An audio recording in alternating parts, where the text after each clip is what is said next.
Warning: the Federal Communications Commission has determined the following content to be emotionally harmful. Snowflakes should not view this content under any circumstances, even if supervised by a G.I. Joe, Navy SEALs, Army vet, or someone with good common sense. The views and opinions expressed, including the depictions of persons of color, corrupt politicians, white people with or without a tan, haters who have yet to brush their teeth typing angrily in the comment section with hot breath syndrome, do not reflect any official policy or position of the U.S. government. This program contains graphic language, dark comedy, unique intelligence, creativity, a high credit score, and high blood pressure when triggered. This program has also been accused of racism, violence, misogyny, mansogyny, feminism, MGTOWism, defacement of celebrities, and of course, being a bully. Welcome to Thought Crimes.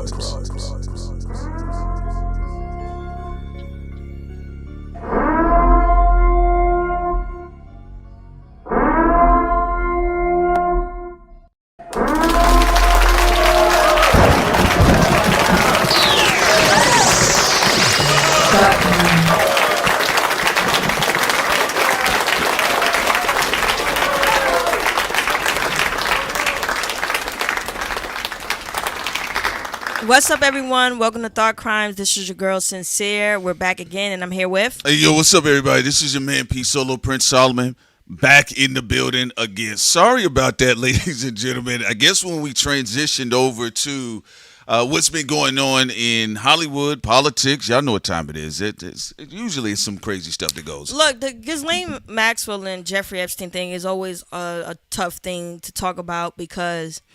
and even connected it to Hayden. We will have to do a podcast on this exclusively on our Patreon. But just to let you know that this is not theater, out of all the Ghislaine and Jeffrey Epstein videos we had, 2 of them were removed by YouTube. Yes. And it was one where I was like, come on. I took it out on Prince. Like, come on, fucking Prince. You could fucking record it or something again. Because I don't know what the hell we said on that one, that 5-hour one that got removed by YouTube, where we was like going fully in on Ghislaine and all her connections in music and movies and stuff like that. But yes, they do. Remember, they're trying to nip this in the butt right now, the Trump administration, when it comes, and also liberals as well, the Hakeem Jeffries and Clintons of the world. You ever heard of Every Day I Hustle? They're already trying to nip it in the butt right now with this conversation.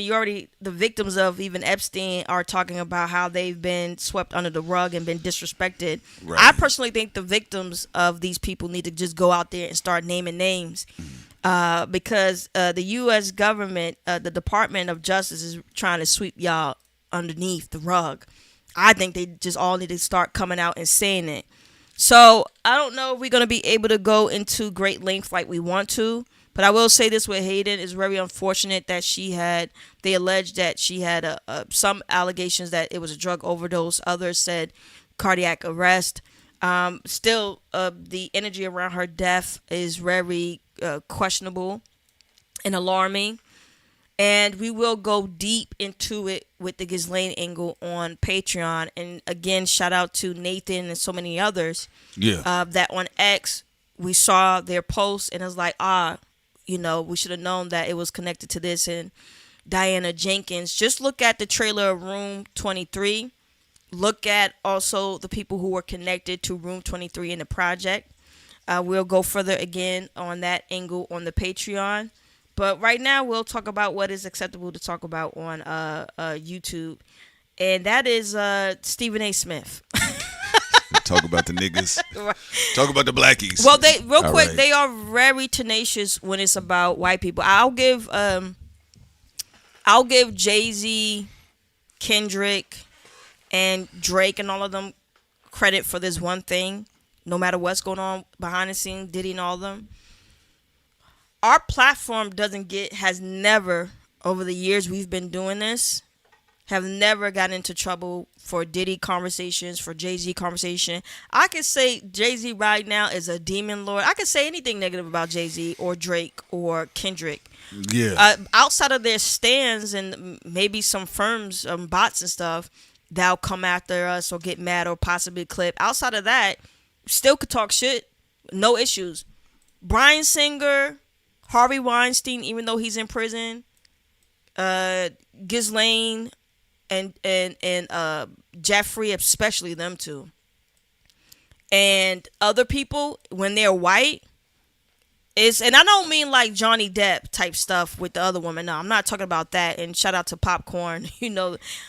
They did very well for themselves, covering that trial and talking about that situation. He really ate. We're talking about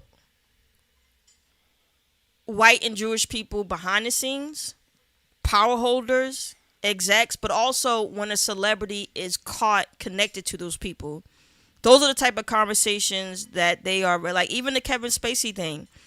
He fell from grace, and still people had to like walk on eggshells about that. Now, we didn't walk on eggshells about nothing. This is why, like, when people talk about views and surpassing people, y'all can talk about surpassing people and be competitive all you want with this channel about views.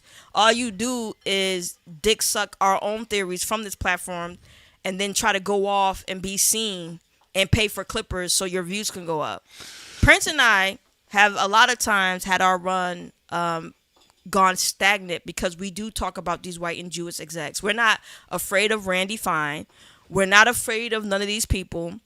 And we're also not being fake edgy, being paid by Peter Thiel and other people like some of these white progressives. You see their numbers go up, but then you find out where their money is coming from. Well, we have zero money from any think tank, zero celebrity who's backing us from behind the scenes, 000 on all those things. But go ahead, Prince. No, we also know who these people are too, by the way. But yeah, I will say, out of all of the stories, there was one that we had in hip hop. The video got removed. No, the live stream got removed. We got done with it. I thought that was the one with Ghislaine, though. That was the one where we was talking about Ghislaine in hip hop. We talked about that's the one where we was making another joke about Ye's fat neck. No, it was another one. We had two of them. What was the other one? Yeah, we'll talk about it. Who was on the thumbnail? I can't remember. You and I will talk. It was a black square left. Oh, you screenshot the thumbnail, right? Yeah, screenshot. Yeah, we screenshot it, but I'm not going into detail. That's not my point. My point is that there was two of them that were actually talking very specifically about certain things that was intersectionality between government and music and culture, or we just want to say government and culture. But most of the times when Sin and I have had like disruptions, that's why the thing I don't understand. When it comes to the rappers, I'm going to be real with you. That's why a lot of times I'm not sweating none of their spokespersons. Usually we have ran into issues when we are covering in full-length detail some of this other stuff. So that would include what's been going on with HAYDEN Panettiere. Now, I'm not saying we're going to be the only ones at this step. We're not saying that. No, I'm sure there's other people. Yeah, it's because of the history of this channel. Yeah, it's our history. Also, just to say that because it's tied into some other stuff. I forgot. Ariel Smoke did bring up a point that I forgot. Yes, the Drake Nero thing on Crowdcast magically got erased. Yeah. But also, the Jay-Z on the Baphomet chair got slowed down. That video. Oh, he got a claim on it. Yeah, when we had, and then it got removed once the video got slowed down. Yeah, no, I got it. Let's clarify that one. But that's it though for the hip hop thing. Yeah. The majority of the time though, white people get talked about. That's the thing that they be more crybaby about than people in hip hop. It's a specific type too. It's not just white folks in general. It's very specific. Right. Clarification on that. Right. It's very specific. So, but I will say, we can go into further details. But she did talk about HAYDEN PANETTIERE or Panettiere, as some people say. She did talk about violations in the industry. James Blunt's goofy ass. I never liked that guy. You're beautiful. I never liked that song. I hated it. There must be an angel. Hey, you know who I was looking for? Smile on their face. It's like, why are you taking off your fucking clothes and jumping into the fucking sea? Well, he offs himself in the video. Be with you. Yeah, think about that record. Y'all seen that video? That's why I knew something was off with him. And it's so lovely. I say, yo, he offs himself in the video. He's so nut job. He do look like a Oh, that was when you was really avoiding. That's when I was really avoiding the coffee shops. Every time you walk into Starbucks, I said, all right, gotta go. It's just a bad version. Like, don't get me wrong. You kind of always had that dramatic stuff. Like, even with Mr. Snow. Oh no, the Taxi Man song with what's that? I said, all right, I guess I'll be going to McDonald's. The coffee house scene in music always had depression shit. Third Eye Blind. Yeah, but but his was annoying. No, James Blunt is annoying. I agree. The height of latte white folks was Coldplay. Coldplay is at the end of it though. Good. Because Coldplay was the last coffee house for white people. We know there's coffee house Matchbox 20 lounges for black people do exist too, but it's different. But Coldplay is at the end of it. Well, you know, black people, they're not gonna just go to no coffee house. They're gonna be like, what type of food they serving? Right. But they just selling coffee. No, they do coffee and other things usually for the black ones. But I ain't going to. They just got coffee up in there. So they be like, Third Eye Blind was one of them where they be like, all this shit was the pleasure. I wish step up from that ledge, my friend. But why would you? Because he was talking about suicide too. But why would you want to drink your coffee to those records? That's all I don't. That's the only thing I don't get. Some of the does it go well? Does the coffee pair well with the Zoloft? Because some of the that's all I'm saying. James Blunt sonically sounded depressing. What Third Eye Blind and some of them that they would do that was sneaky. They would have a more upbeat tempo while talking about suicide. Kind of like how you got from that song. From that other group, all the other kids with the pumped up kids, when he's talking about kids getting murdered, the Columbine shooting. But because it was the tempo and beat and all that, people was like, oh, and then they finally realized like the song is about all that type of shit kids makes me being murdered. Think those are CIA records. Why you say CIA records? All that type of shit, because I'm listening all the kids with the you better run because I got my gun. All the like, yo, you hear this? You hear these lyrics? Coldplay had this sad song too. All the stars are you. You know, they had a song that made me things that you do. That is true. They had was a song all yellow. It wasn't that about his girl died in a car accident? I just remember when he was walking backwards. That's the one, right? What was the one with the spies? The spies come out at night. I was like, man, that let me feel like this is an espionage group. High Power said he said Fed music. Yeah. Yeah, because like what I'm saying about James Blake, you know what they used to get me on? I was looking for a James Blunt record. No, I was looking for James Blake, and it kept recommending me James Blunt, and I said, "Who's James Blunt?" Retrograde and all that. I like. That's a dope record. It's a dope album. I like the other James music. Yeah. We on your own. Don't you marry him. In a world you know. So many years to go. Don't let like that. Okay, I fuck with that. But yeah, James Blake. I remember when you first heard that song, you said, "What the fuck is this?" Yeah. When you said, "What the fuck is this?" Yeah. Then I saw the video one day. I don't know if it was like on MTV, but I don't know where I was, and I remember I said, "Oh, this is the bastard that keeps singing this dumbass record." You are beautiful. Yeah. He did all that shit, and it wasn't like it was a hit song for him. What do you mean? You're Beautiful was a hit song for James Blunt. That was when they was talking about all that Michael Bublé stuff. That was like, wasn't that the last run of Barbara Streisand too? Like she did some songs with Michael Bublé. She's like the old lady that's with the young dude on stage, and they were like Michael Bublé, James Blake, or James Blunt. It's James Blunt, but anyway. Yeah. But he's connected allegedly. They looking at Hayden's book that she wrote, and they saying in the book they believe that it was James Blunt who may have tried to sexually violate her. Well, again, is what they are alleging. Now you see how they are prognosticating her diagnosis within the news. They're just saying, not saying that this couldn't be the case, but they're saying that it's postpartum blues.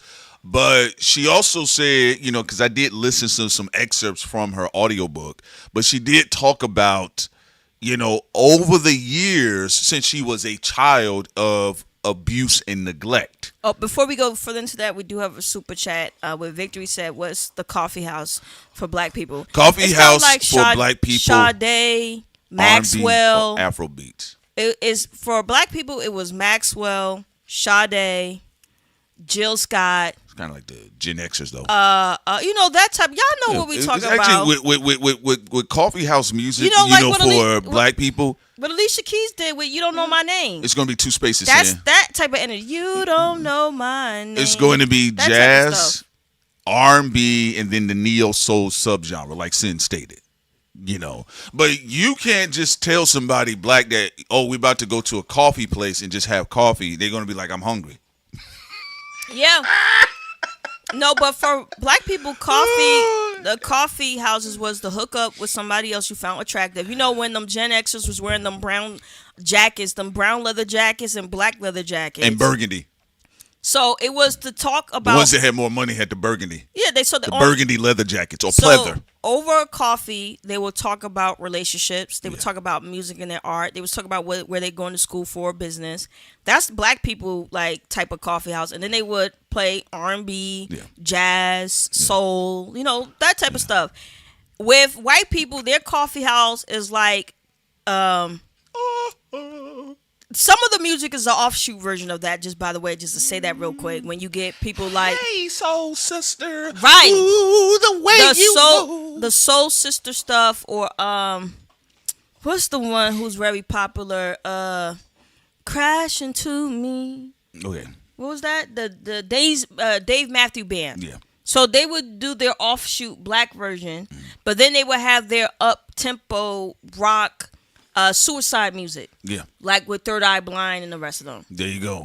So that's just to answer your question, Victory. Go ahead, Prince. Yeah, so, it's cool, But I do remember somebody asking in Houston one time, they was like, yo, we're going to go to a coffee lounge. He said, a coffee lounge? He said, nigga, I'm about to go to Whataburger, bro. I'm hungry. Well, actually... in Chicago, now they'll take the coffee. I usually, and just to say this part, coffee shop and go eat somewhere else. Well, that might be an East Coast thing. I know where I was. Coffee came with the soul food. People they'll go to soul food. Oh, and then I forgot you from the South. Yes, I am. So that's where I would know people they'll do. But if you say, hey man, we just about to go have coffee. It'd probably be like coworker dynamics. A bunch of other different people there as well. But yeah. Well, the coworker thing, that's for everybody, though. There are a lot of coworkers go to coffee shops, Yeah. All the kids with the pumped up. All right. So, where we will go with the Hayden Panettiere or Panettiere dynamic, one thing that is interesting is how I have been paying attention to how the news overall has been narrating her life. Apparently, again, she's talked about this constantly of what she went through within the industry, like Sim brings up in her memoir. She talked about, being invited, I believe, to a yacht. She was led into the bedroom of a British pop singer. And remember, if we go back to Harvey Weinstein, he bragged about having some of people's favorite actresses in compromising positions, And these are things that have just kind of been done. And one of the back end, and I just want to touch on this part. I want to hear what you got to say about this. And the back end, I will say, when they promote genderism or gender war classism or the idea of shaming, particularly most notably women. I'm not saying guys cannot be assaulted as well, but we've seen the public shaming of a lot of women that came forward and said that they were violated by said powerful exec, powerful man in the industry or whatever the case.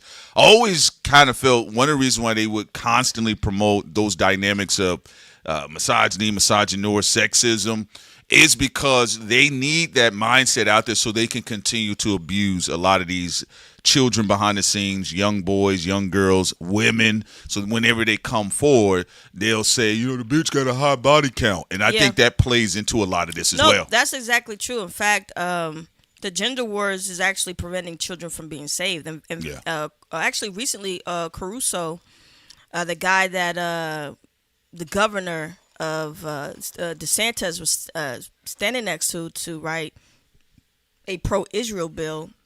and and to talk about anti-Semitism. He was sitting next to someone who's prominent for his campaign, who just have been found out to have sexually assaulted a baby, and that's heating up right now. All right, well, So that's crazy. a lot of the gender Pretty- war is to Yeah. a child is not going to be able to tell first. No. Remember that.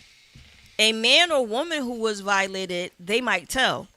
So because American culture is set up to not believe victims automatically, I'm not saying everybody, we do also equally have scammers in the United States. We understand that. So sometimes people have a falling out and then they lie and say somebody raped. We get that.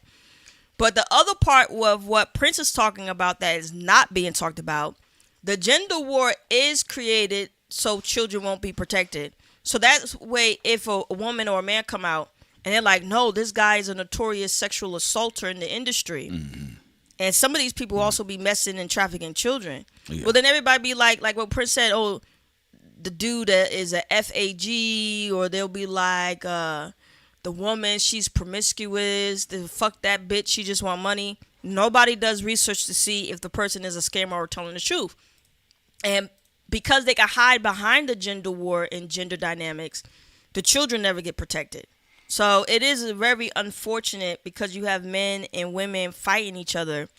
They don't double check. Like, don't get me wrong. Is it possible for somebody to lie on somebody and say someone did something that they didn't do because they could be getting set up by the industry? Yeah. But it's also, if not more true, when we're talking about what is more true, Epstein and Ghislaine were trafficking children around the world. Yeah. Remember that. Mm-hmm. And there's other people who have been alleged of trafficking as well, although the Diddy one fell off because he didn't the RICO charges didn't stick, even though there's allegations of children being violated still. Yeah.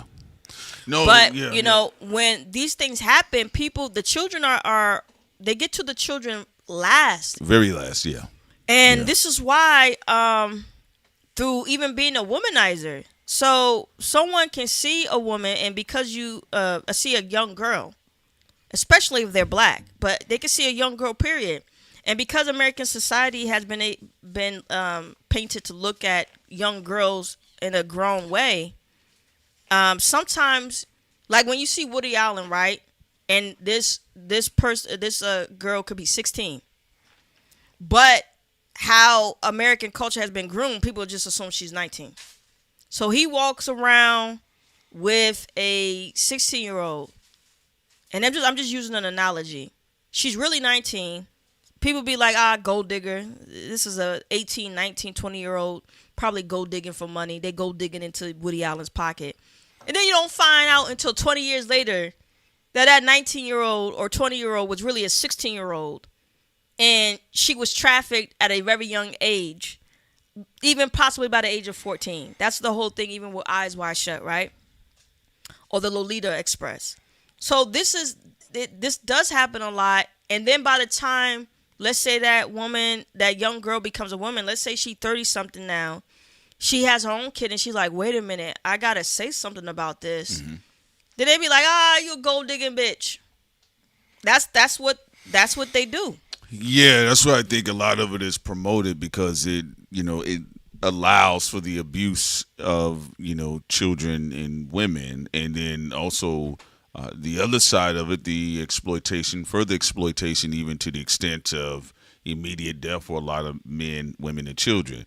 So I think, for people to hold on to that mindset, and I've seen it cut across a lot of different genders. When a victim comes out, like in a neighborhood, I recall growing up seeing girls come out, and I've literally seen an older woman be at Spelman talking about she's pro-woman and pro-choice and all this other stuff, and they're having their debates. They're going up to North Atlanta to debate folks and all this other stuff. But then if somebody comes out against a notable local official, and there's a thing there, you'll see even those quote unquote educated women undercard that woman in general. We saw with Angela Rye with the whole Charlemagne and Jessica Reed situation. And Angela Rye is a very publicized political feminist, who is leans into the corporate Democrat Party. Feminist We've seen was that created by the CIA. it was. And then you see the situation with Graham Plattner, a lot of white raging feminists, when women came out that actually dated the man and said, no, like homeboy, he choke slammed me behind the scenes. In sheep clothing. Yeah, the women came out and said, who cares? This is a Republican, facade. They're trying to keep Trump in office. They don't want us to win. And it boils down to the quest for power, and in the quest for power, many people, everybody at some point has the potential to be guilty of exploiting humans. That would include children as well. So I see that quite often kind of cut across the figure, which is why I'm not surprised by, the outcome of Hayden. A lot of Hollywood feminists are madams. They be trafficking women the most. And also, just to make it clear, what do we mean by this? I'm not talking about women having their own agencies. Like I said, I don't believe in nobody saying they control anybody. Mm-hmm. I don't care whatever religious text you're using to say you have power over women or men, or you don't. Mm-hmm. If you're an adult, you're an adult. Nobody speaks over me or for me, right? I'm going to make that clear. But what they do in government is they take over something that was naturally going to happen anyway. Women weren't going to keep being subservient and getting beat in the head with pots and pans by abusive men. That is true. Anymore anyway. So what the CIA does, they're like, damn, or FBI, they were like, this is about to blow up. Mm-hmm. Let's create our own leaders so we can hijack that movement. They do it to black people too. Like when black people are trying to fight for power and equality, they're like, damn, this is about to rise in stock. Mm-hmm. We're gonna have to put our own leaders in. Same thing in alternative media. No, most of these people who claim they this and that, y'all don't talk that tough shit. Y'all scared of these execs and stuff. So please stop it. But when you have a truth wave, and even in hip hop media, what do? Celebrities and record execs, they prop up certain hip hop heads so they could be the truth tellers when they're liars. Government does this all the time. So women rise was always going to happen. Women are just as intelligent as men, and men are just as intelligent as women. Yes, we're different, but that doesn't mean that people don't have intelligence to be able to execute in science and technology and music and so on and so forth, right? So the feminist movement was to hijack that, and these madams, this is the sickest part. These madams are still connected to the men that were abusive in the old world. So, like the J.P. Morgans, the Industrial Revolution and all that, like those type of men that were kicking women's asses. A female inventor come up with something, he be like, shut up, bitch. You second in society, right? Mm-hmm. The feminine movement, if you pay attention to it, those women are connected to that same infrastructure. So a woman would be like in Hollywood, like, I'm a feminist, and she's connected to like the Rothschilds, or she's connected to the Rockefellers, or just basically connected to the same families or the same men who've been controlling things. So then this is the sickest part of the game. So young women will come in saying, I can trust a Hillary Clinton. I can trust this white woman or this black woman or this Asian woman who says, I'm a feminist. Like what Prince said with Angela Rye, but the moment her brother got in trouble with Jessica Reed, she wasn't a feminist no more, right? So these young black women and white women and stuff, Asian women, they come in trusting these women. And like, yo, I need help. So-and-so, he's abusive. And they rub their back and like, oh, thank you for telling me. Next day, that woman dead. Overdosed on drugs, whatever, because those feminists who are madams, they work in partnership with the men who are in that space. That's why I even look at homosexuality, right? They be like, yo, being gay is wrong, but then they saw that people eventually were not going to care about if somebody's gay or not. So what did? They put their own gay people in power. And you would think they would be sensitive about other people who are gay or Other people who have been painted in the bad light, no. Peter Thiel don't give a fuck about nobody else. Sam Altman don't care. They're there to be put as the fake I care about gay people because I'm gay. Madams, I'm a feminist. I care about women. No, you fucking don't. Black, I care about black people. No, you're not. You're a gatekeeper. And you're there to make people have to go through that gate and do that same weird shit in order to get ahead. So they all place them everywhere in society. So the lamb, and lamb just means innocent. You know, this is why the lamb gets sacrificed. The goat gets sacrificed for a different reason. The goat represents mastery. So this is when someone who's a master, their skill set gets stolen or used, whatever, and they get sacrificed at the top of the mountain. With the lamb represents innocence. So these lambs will go into the industry. Man, I trust you because I've read your articles. You're a feminist. You're going to help women. I'm a fan of yours. You know, this and that. And then, boom, they get put into a sex trafficking ring. Or same thing, you know, I'm pro-black, I'm for black people, I really want to help black people in business. Man, how can I do this? Boom, industry, black person, sacrifice you. And the list goes on and on and on. Even if you're like the manosphere thing, it works in that space as well. They do it in all spaces. Yeah, no, great points, and I'm going to touch into what you're saying here because you're absolutely right. Shouts out to Victory Status here as he continues on Victory Status. Shouts out to Victory Status. Victory Status here is HP said a very friend brought her on the yacht. Yeah, well, this is the other side of the other conversation because we're going to just leave the first part of that stream that unfortunately got interrupted, but we're going to leave the first part of it up. And what we were saying, you know, as far as I'm going to say specifically millennials in media. All right. I'm talking about us and then the Gen Zers that's just right next door to us. Right.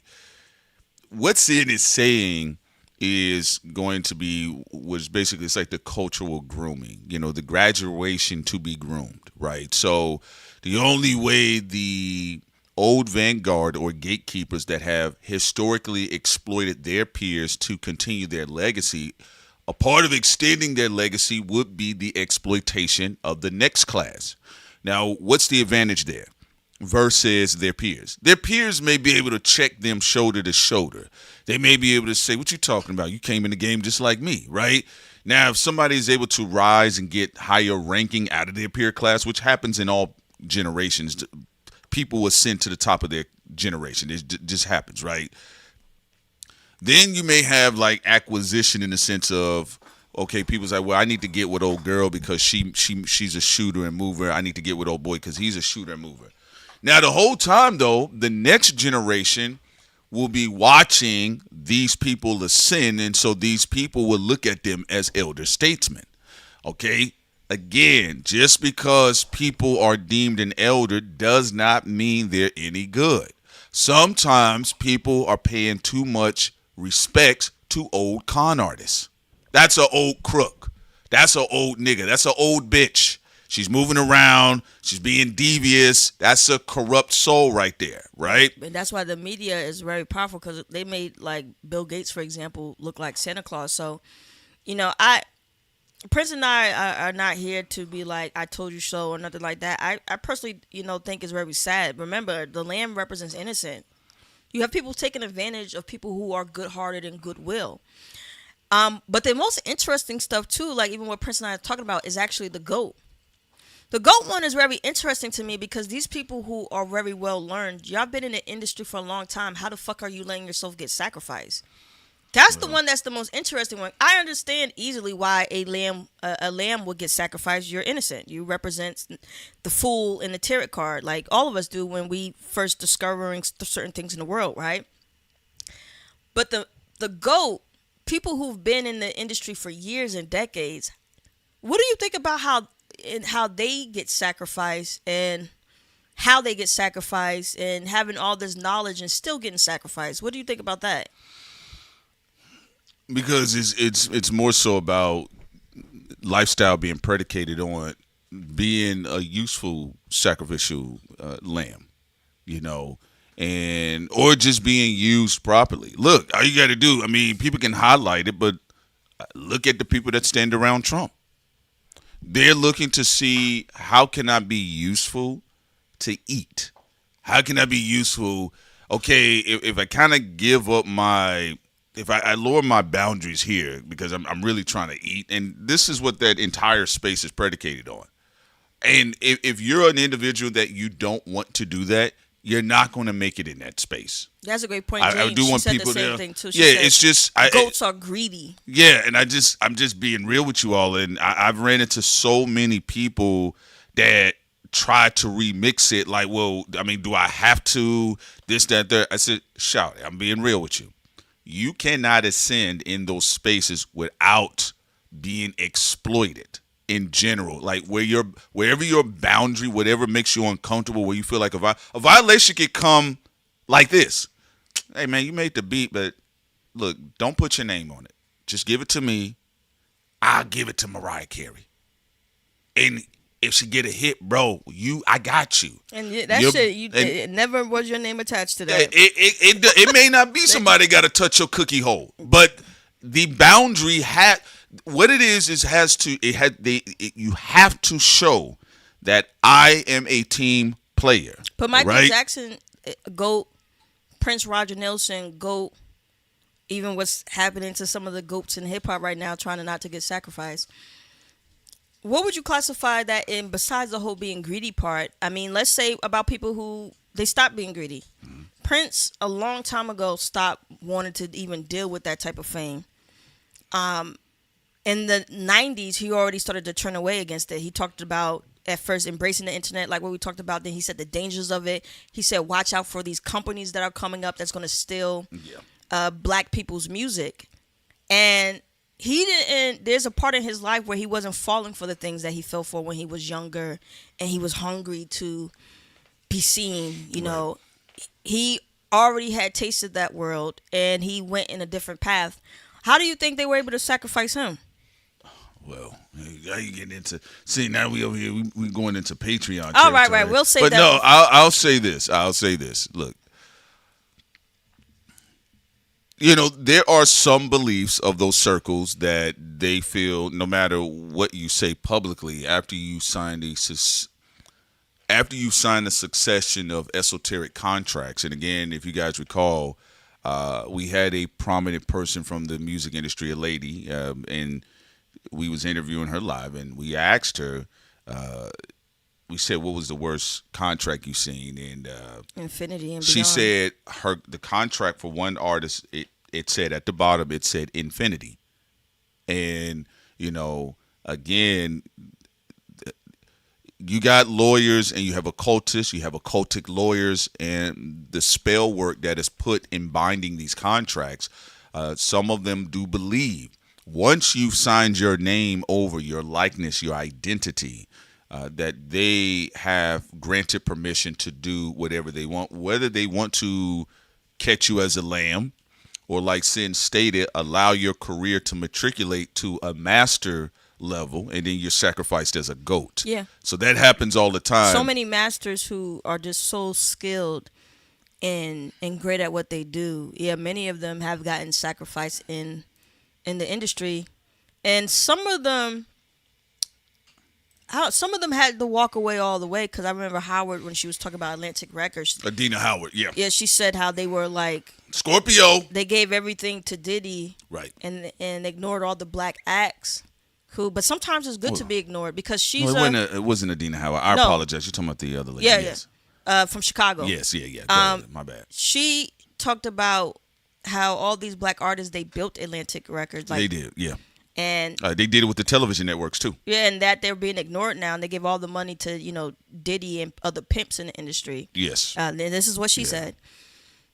And sometimes I think it's a good thing to be ignored, because here you have other people who are really masters at their skill sets, but, you know, they've been ignored, versus the people, because remember, it's not only skill set. To be a GOAT at the mountain, at the top of the mountain, not only do you reach a height with your skill set, but it's also you reach a height of notoriety, because you're at the top of the mountain. So everybody see you there at the top. And I think sometimes for some of the, Mickey, thank you, OG lady. Yeah, Mickey, thank you so much, OG. a lot of these people who haven't been at the top of the mountain in fame, but who have been proven to be extreme talents and skills and all that, you know, to some degree, they have been lucky because some of them have been able to bypass some of them rituals. Unfortunately, many of the masters in that industry who've been recognized and at the top of the mountain, many of them haven't, with the exception of a few, like Quincy Jones, obviously. I don't know what type of magic that old man had on him. But yeah, man, that's sacrifice other goats, man. He's been around all the creepiest people you can think of in the movie and music industry, and nothing happened to him. Not gonna get me, man. You know, nah, man. The Clintons, the Bushes, the record execs. I don't know what Quincy Jones had on him, but he you know, died a regular, you know, and he was able to do whatever the fuck he wanted to do in that industry. But go ahead, Prince. Well, yeah, and so, you know, with Hayden Panettiere or Panettiere situation here is, you know, I think it's an old Pinocchio tale. You know, I think it's a tale of Pinocchio. You know, and I think we keep seeing it, and despite us keep seeing it, some of us just don't got no sense. You know, I have made, when we first started Thought Crimes, I said, you know, and there were some people behind the scenes, and Sin knows I was, you know, talking to some people that was even there at the fruition of Death Row and Bad Boy Records. Said, you know, they would ask questions and, you know, what are you angling for, this, that, and third. And I did tell one of the guys, you know, cool guy, but I did tell him, I said, look, if 5 people come out of a building and they're telling me, bro, it's some monsters in there, they tried to spike my punch, hey, yo, they doing some shit in the back. If 5 people come out, 5 random people, I'm talking about a fat white woman, a tall, skinny black woman, a short black man, twins come out saying, hey, man, don't go in there. Who am I to go in behind them and say, all y'all lying? I'm going to go in here and see myself. And I see that their hair is all over their head. That is true. I think I'm just going to say this. We've already, like, this whole thing of who's going to expose the industry, y'all done had 100,000 messengers. Right, how many more do you need? Nigga, I'm from the South. It's very simple, bro. What else do I need to see? Y'all know, if y'all see, you know, 3 exes to somebody come up to you and be like, hey, man, don't mess with her when she get mad. She try to cut her dudes up. What, bro? You for real? Yo, man, good looking out on that one, right? If a woman's like, hey, girl, don't do that. He been beat all the women he done been with. He didn't put his fist, buried his fist in their face. What I'm saying a lot of times, like, I can't get into the mindset of people who see those things and they be like, I don't believe it. But I've seen firsthand accounts in my life growing up as a kid from people that got burnt by the industry, screenwriters, directors, actors, aspiring actors, models, pretty models, all right? And then I've seen from afar, I wouldn't, even if I never ran into these people, I've seen enough from afar where people have said crazy shit about the industry and why it wrecks their mental illness, their spirituality, you know. So I don't need to keep hearing Cat Williams. Like, I don't need to keep, like, what new way do somebody got to say the same shit that the first 500 people didn't say? But I will say where Virgo, the Virgo sun are, where Cat and Dave are slick. Yeah. Every time Dave and them, when they was at the top of the mountain, they purposely let it go because let it go. They didn't want to get sacrificed. Let that shit drop. So, like what someone in I think it was How Power said when Dave ran to Africa. Yeah. Or he turned down 50 million because he, you know, like, at that time, you GOAT status, you keep going higher and higher. The only way up is for them to sacrifice you on the downcline. Cat Williams too. He keeps going in and out. He gets real hot, then he go away. Crash that shit. He get real hot, then he go away. Crash that shit. So he does his own crash downs. You can get the warlocks off of you. Because remember, Thought Crimes, y'all views are high. Time to crash it. them warlocks only come after you when you got something to give them. They like, damn, there's a lot of blood in that vein. Sorry, already gave it to the blood bank. I'm out. You know what I'm saying? So try to crash that shit. They do I would say some celebrities are smarter than others. Yeah.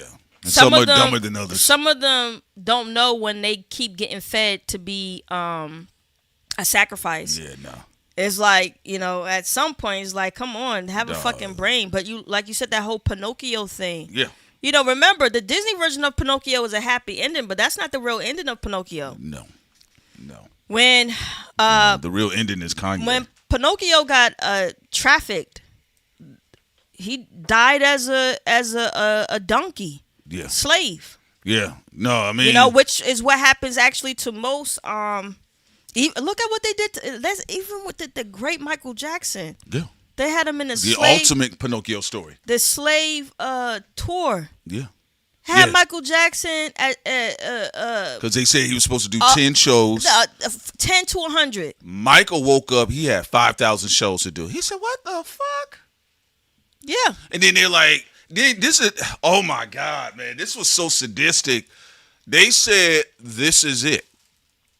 The tour was called "This Is It." This is it, guys. I was like, I remember even telling my family, I said, time to sacrifice the goat. I said, man, I don't like the way that "This Is It" shit sounds. But if you notice, the only thing I don't like about Disney, I get it's supposed to be for kids, but you can't be like changing endings to be lies. Because they soul trapping. No, they soul trap too, Yeah, Disney. man, they definitely do. But I'm saying they got a soul trap. Y'all know most kids who get caught up, or people who get caught up in them rings, usually don't make it out alive. No. You gonna put a fucking Disney movie out where magically, everybody's saved. Don't get me wrong. Can it happen? It does rarely. Remember, we're talking about the odds. So for every 20 kids and stuff murdered and butchered up and trafficked, or hundreds, whatever, you get a few that get caught in the nick of time. So I guess maybe that's where Disney was going with it. But I think it's something more sadistic. I feel like it's also false advertisement to make it seem like,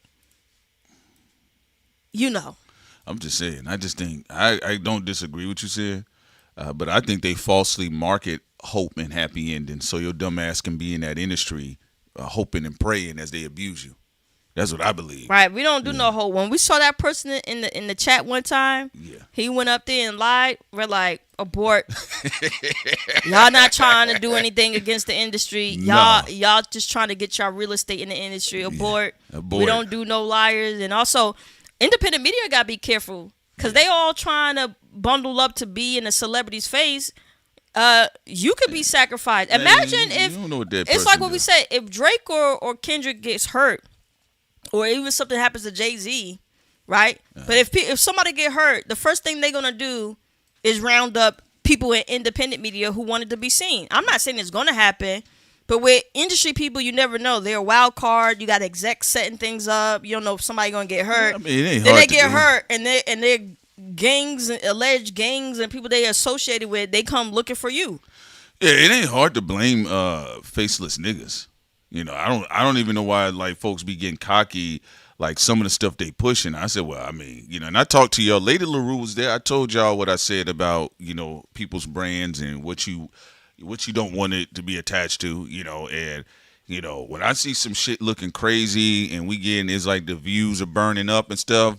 Burn that shit down. Crash that shit. They already are blaming the fans. Yeah, so we told y'all it's not the fans. Like the fans are not doing anything. Like people don't give a fuck. The fans like who they like and they don't like who they don't like. And sometimes their minds could be changed because they was always on the fence with a particular artist from the beginning anyway. But that whole like hip hop media war that we've been talking about for years is based off of, again, people who want to be seen by the king. You got a couple of kings right now. You got Drake, who people want to impress Drake by their commentary. They want to be in his aura and his essence. You got people trying to impress Kendrick. They want to be in his aura and essence. Jay-Z, so on and so forth, But remember, you fly too close to the sun, you could get burnt. Fly too close to the sun, you may need a weave. With that being the case, though, it is definitely unfortunate from what happened with HAYDEN Panettiere because, look, it does cut across all demographics. Now, are all black men and black women, black boys and girls going to be able to, get the same necessarily coverage? No, that's not always the case. And with that being the case, I think, it is interesting to see how the media is framing the death. Like it just has to do with postpartum depression. I do think that could be a contributing factor. There are statistical data that does show, there's some postpartum blues that can last up to 2 years for women, which doesn't really get talked about as much. But with that being the case, though, clearly, violated in the industry several times over and over. This ties into what the grand story that broke with Nickelodeon. This ties into what we posted on our Don't skip past that. Patreon with the cruise. Do you find that Disney crazy? cruise with the trafficking children? Yeah. That everybody has looked past that now. Yeah. Nickelodeon. Was it Dan Snyder? Yeah, a major Violator. a major kids platform. Yes. You would think people would be making 200 videos on that. No, it's only It came and went. Like people don't like Nickelodeon is a big deal. You got Disney, you got Cartoon Network, you got Nickelodeon. Yes. I think those are considered the big three when it comes to children's stuff. Say him again: Nickelodeon, Cartoon Network, and what was the other one? And Disney. Yeah. The black boy bands or the black R&B groups, Yeah.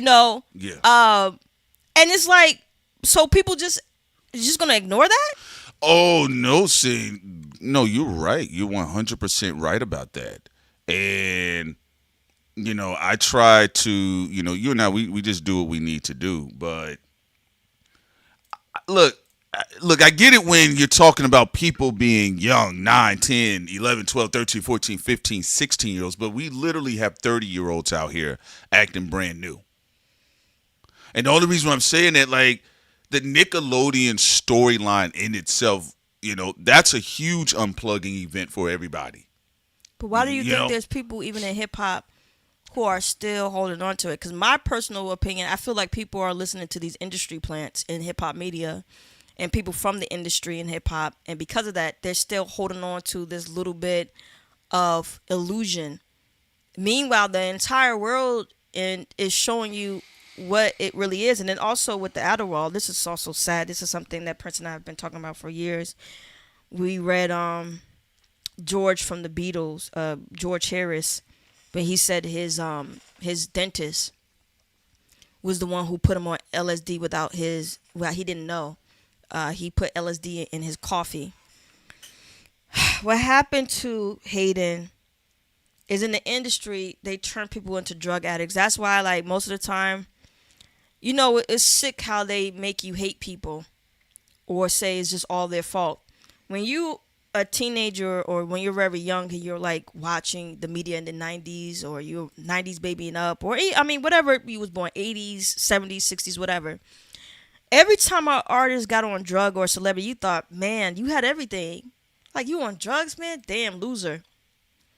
Then you start reading people's books and you start finding out the majority of industry people who are the performers, who are drug addicts, was slipped drugs without their knowledge or told to take drugs by either medical professionals or trusted advisors, where they thought the drug was supposed to be for a headache, if you're a woman, menstrual cramps, if you're a guy, if you have a pain for performing on stage too long, or a woman, whatever, right?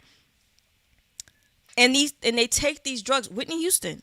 This is why most of the people, 90% of the people who go into the industry don't even be drug addicts. No one ever thinks, how did somebody who was 14, 15, 16, 17, 18, 19, 20, 21, 22, 23, 24, 25, they go into the industry, no drugs.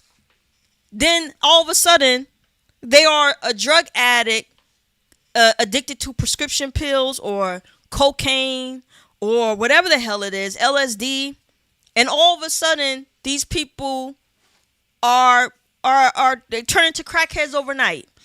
Well, you got to go back to even back in the day, they'll tell you like for one of the reasons why you saw, like, let's give you an example, like stand-up comedians. Some of them I used to just be around when I was a kid, and a lot of times they'll tell you that to get over stage fright, fear of the audience, somebody will pass them like some vodka. Hey man, drink this. It'll give you some liquid courage. Get on stage. Next thing you know, they kind of like leaning on it because they don't go to the stage dry, right? And they end up they can develop a habit. Like after 66 days, they say you can develop or break a habit, right? The same thing why you think most, especially in the 90s, I would say from the 70s to the 90s, early 90s, maybe late 90s to early 2000s. Why do you think like most adults, when they really didn't have any bad habits like, drugs or alcohol, why do you think a lot of them, when they left universities, they were either alcoholics or they secretly had a drug addict problem, right? The same thing happens when you get into industry spaces. People drinking, they're doing things before big meetings, they got weird vices and things of that nature. And a lot of times, unless they're children, and children or people are like spiking their stuff. But a lot of times people just slide up on them and like, hey, man, yeah, man, what's up? Man, you want to try some cocaine? Nah, man, I ain't never tried that. You don't never just curious? I don't know. I'll try one time, right? Even when you say no, you go to their parties, they'll slip it to you in the parties. Even, you saw what happened with Eve and what was slipped in her drink. And she was lucky. But I don't know much about Janet Jackson when it comes to the Illuminati, but I know she did a very heroic, wonderful thing. Yeah. And in that moment when she saved Eve from getting sexually assaulted by whoever who roofed her drink. You never know. Hey, you guys are focused on like the rappers, the singers, the actors with their nasty, bad attitudes. They ain't got nothing on the execs. They got a nasty attitude because they're getting passed around. They ain't got nothing on the executives. Okay? We're being honest. You guys remember that scene in Eyes Wide Shut? And it was a scene, Tom Cruise's character, he plays the doctor, the good doctor, right? And he goes into I believe the guy was a doctor, right? His friend was a doctor, right? Whatever the case was, they was having a good party or whatever. But one of the ladies that were naked, she was passed out, right? And he's like, oh, geez, guys, can you just see what's going on? And Jesus, she's a drug addict. Is she coked up or what is it? I can't have a body here. Man, that happens all the time with executives. Yeah, also that happens all the time with double-crossing executives. family members too. Yeah, that's true. They could get your family to turn on you, or like Whitney Houston's brother. Yeah, that's true. In the chat, Whitney Houston brother from Purdy. That happens all the time. There was somebody I knew, their sister had introduced him to drugs. That's like why hard crack cocaine. This person was an older person. They're dead now, but they said that they never did anything else. They trusted their big sister. And she introduced crack cocaine to them. And then they struggle for the rest of their life, on again, off again with crack cocaine. Executives also, they know who the weak ones in your family are. That's what even happened to Elvis when he said, mother got depression issues, but father, you're the weak one. Yeah. Yeah. And they blow up the ego. Elvis, just sign the rights away, boy. That's why I love that song from Wale, Michael Fredo. When he said, trying to not lose insanity while I'm trying to cope. Because the song Michael Fredo, we talk about Godfather, is such an amazing song because he's talking about multiple things. He's talking about people who pretending to be fake gangsters or acting like they're ready to be the lead, but you're not Michael, you're Fredo. And remember, Michael didn't even want it to begin with, but Fredo was so thirsty for it, he was really willing to sacrifice his family and sabotage them. Then on top of that, Fredo was a drug addict too. He was a drug addict, and then the drug addict, alcoholic, skirt chaser. And what was cool about the song, he's not also talking about just the industry of people pretending to be Michaels, but they really Fredos. In the song, he's also talking about betrayal of family, even connecting it to his own betrayal of family from his own experience. So, I think that album, Everything Is a Lie, is a really dope ass album from Wale. But going back to the family thing, even what you said with the Michael Fredo, I do think it's one of the best rap songs released I've heard. I could say about the past 5 years. It's a very dope record, and again, it does chronicleize what went on in that dynamic. And with the Godfather, to your point, remember Sonny Corleone, plays by James Caan. He was a hothead. He was a red-headed hothead, but he would pull up on niggas, though. He did pop out. He popped out one too many times, and they got their get back on him. And that messed up the patriarchal lineage where they had to give it to Michael. It couldn't give it to Fredo because, like I said, he was just a big-headed, stupid jerk. Wanted to be seen, wanted all the attention, wanted to have the power, wanted to have the respect. And they thought he was just like, quote-unquote, just like a fuck-up. But they didn't know how deep he would go with his envy and jealousy with trying to set up Michael Corleone. You got a lot of that everywhere. People have family members that go through that. In fact, it ain't nothing but an old comedic. It's an old comedic mythology. You've seen it with Greek and Roman mythology. There's always grand stories about betrayal from within. Yeah, even the part of the song when he said went to war, came back, and shit has changed, and that happened with Michael's character when he went to war and it came back changed. He was no longer a boy; he was a man, and he was a man that didn't see the world as pretty. Yeah, even like the flow of this is really nice too. When he said, "I'm surfing through it, don't care who wavy." So like he's even surfing through the waves, even when it comes to metaphorically other people. And he said, "This rich and famous shit ain't sustainable." No, rich and the lifestyle of the rich and famous. All right, and no, he's right about that. Talking about people who are counterfeit, fake money, fake individuals, fake personas. That's what Michael Corleone was dealing with. A lot of fake energy, just in general, people that wanted to be close because of the power. And also what you said with Sonny, listen to this. Yeah. On my sunny days, down with my bros, because again, Sonny was one of the brothers who he was down with his brothers. He kept pulling up. And he was the first one to get popped. Yeah, especially when his sister got beat. Sonny pulled up, started whooping the boyfriend's ass in the middle of the street. All right. The boyfriend pulled a Fredo because that's who got Sonny shot up. And actually, in the industry, most of the Fredos are the ones who survive. To be honest. Yeah. But I think that that track from Wale is a really good one. I think that's his best song ever. And everything. That's my personal opinion. Everything a lot dope ass album. But yeah, what the execs do, because the execs, they're like psychologists. They'll look at a family. They'll be like, this one is narcissistic. Oh, this one is a clout chaser. Oh, this one has addictive tendencies. What they'll do when you let these vultures and wolves and all this other stuff, when you let these type of people, snakes and all that, into your family, because you're trying to go do business, they start to do evaluations. So they don't only psychologically look at you, they also psychologically map down people in your family. And they be like, that's the person who is going to be the third handler. This is the family member. We could tell them anything. And for the money and access, they'll do what they want. And it's fucked up. I'm not saying all the time with the families, but a lot of times the families know when their relative is drowning.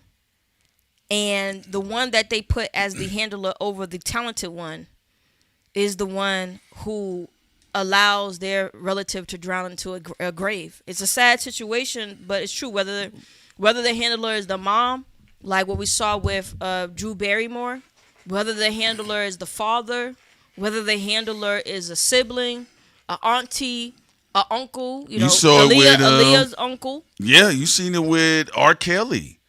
Like, you saw what was being exposed in the conversation. Folks, a lot of people do pawn their children off all the time. They will pawn their children off all the time, And, okay, if you have your job, shouts out to you all in the chat. A lot of you all are hardworking individuals. Y'all have careers. Some of you all do work in the industry, right? But you have to think about a position where, as a child, when we look at, even somebody as silly as Bow Wow at times. Bro, Bow Wow popped up on the scene in diapers. What was he, 4? He was on Arsenio Hall doing the Death Row California Harlem Shake. Bow wow right? wow, yippee yo, yippee yay. Yeah. Where my dogs at? Bounce with me now. Most of these people y'all didn't see. Even if you want to factor in, like, Drake has been in front of the camera since his early years, damn near. And then Kendrick's been moving in and out of the industry since what, like 16, 17? A lot of these people, J. Cole pushing hard himself. Lil Wayne as a child. Oh man, Lil Wayne is the ultimate. Remember years ago?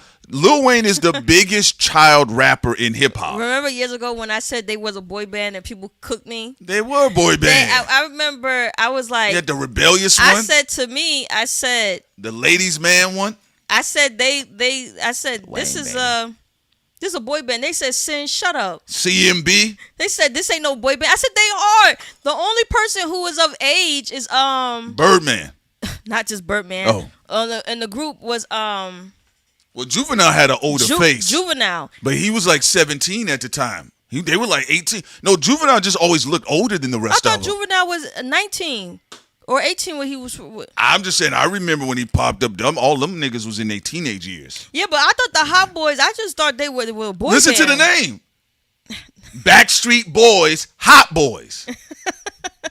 When Sin said that, I said, what y'all arguing about? They were a boy band.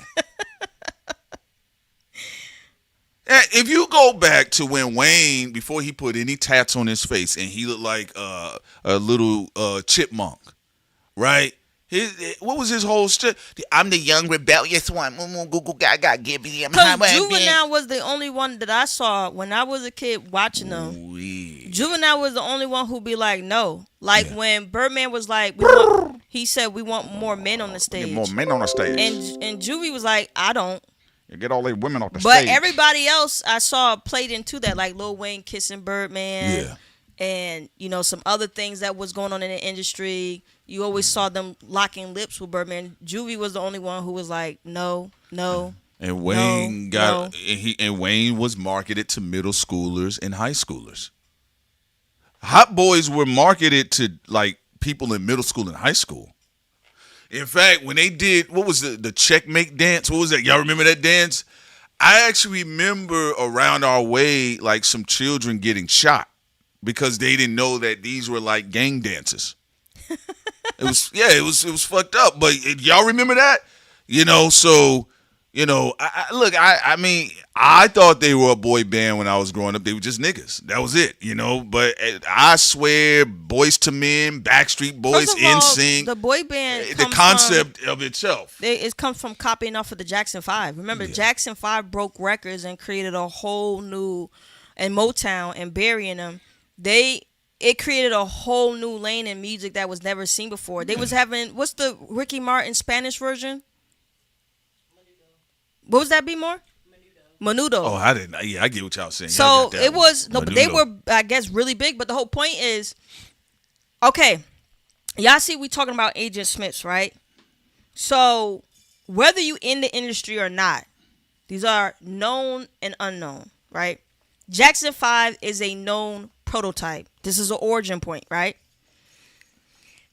Agent Smiths are created afterwards. Now, some of them had their own originality where we're like, we don't want to call them Agent Smiths because they did do their own unique thing. But, for example, even when you're talking about New Edition, right? New Edition comes directly from the Jackson 5 blueprint. It's just that they had some uniqueness to them. They go off, Belle Biv DeVoe, Bobby Brown does his debut album that changes the music industry as well with his male version of being Janet Jackson Control album.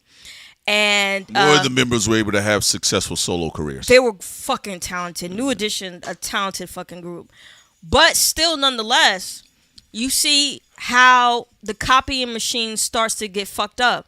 So by the time you get to Old Town, like, damn, this machine don't work. You go from Jackson 5 to fucking New Edition to New Kids on the Block, which I couldn't stand none of their fucking songs. I did not like none of their stuff. I barely knew any of their songs. That's the only one I knew, and that was much later because they would do unsung stories about them. But the copy of the copy of the copy of the copy. But you see how it starts to really become watered down. They did it with the Osmonds. Yes, absolutely, Joe. Remember they even tried to put Michael Jackson on stage when he was younger with his big afro with Donny Osmond with his big old hair. And Michael Jackson, one thing, if you go back and look at, he looked irritated. He looked like, how dare you compare this to me? But then and he was a teenager at the time. But then they get the original. And Donnie was like, hey, we're kind of like the same, aren't we? No. And Michael was looking like, no. But what's also crazy in the industry, they get the original to co-sign the copies. And that's when you saw Ghostface Killer and Action Bronson. Michael Jackson, co-signing, Backstreet Boys and all that. Prince Roger Nelson was more sassy when it came to that. So I remember even on MTV when that big jughead Carson Daly, he was like, "Oh, so are you happy with all the people who come from your branch who they're big artists?" He said, "Only if they're good." Prince, it was very rare for Prince. The only 2 times that Prince co-signed people who was trash, there was only 2 times in his career, and it's probably, I don't know if he was on drugs or not. Carmen Electra, but that's because he was having sex with her. He was smashing her, but she was garbage. Garbage. She was garbage. And he only co-signed that because he was hitting it. It was one of the worst co-signs of his career. Like, nah, dog. Who was the second one? It was one other person. I think it was one other woman. He had a falling out with Madonna. No. I'm talking about someone who was just pure garbage like Carmen Electra. There was one other person. Yeah. I can't remember. It was one other person. Prince was being a simp. He was being a simp for Carmen Electra. He was being a simp for Carmen Electra because he was not. He was being a simp. He's one of my favorite musicians next to Miles Davis, but that nigga was being a simp at that time. He rarely ever co-signed bums, but he had 2 times he did. Carmen Electra was one of the worst, but it was because he was smashing her. And unfortunately, even the greats are susceptible to co-signing trash when they're attracted to it. Yeah, he look at this shit. Let me put this shit on the screen. Nigga, you tripping, bro. Take that guitar away from that woman. Prince up there, he was out of his mind. He was out of his mind with that one, Prince. I was like, yo, what the fuck is going on? Yeah, Carmen Electra. Look at him. Prince know damn well he was up there messing around. We're going to put her out there. Look at him. Yeah, this had to be during them drug days. Yeah, not Sheena. Not even the one who did, and nothing compared to, not her either. It was Carmen Electra, and it was one other person who was ass. But you pulled it, the Carmen, it was obviously. Come on, nigga. All them damn chokers. He saw them chokers and he went crazy. Oh man, it was just that was one of the worst cosigns that he ever did. That was the only thing I held against that nigga publicly. Most people don't know this about Prince's history because Prince has been so uptight. Yeah. And every time people try to compare somebody to him, he was like, "No, if they're ass."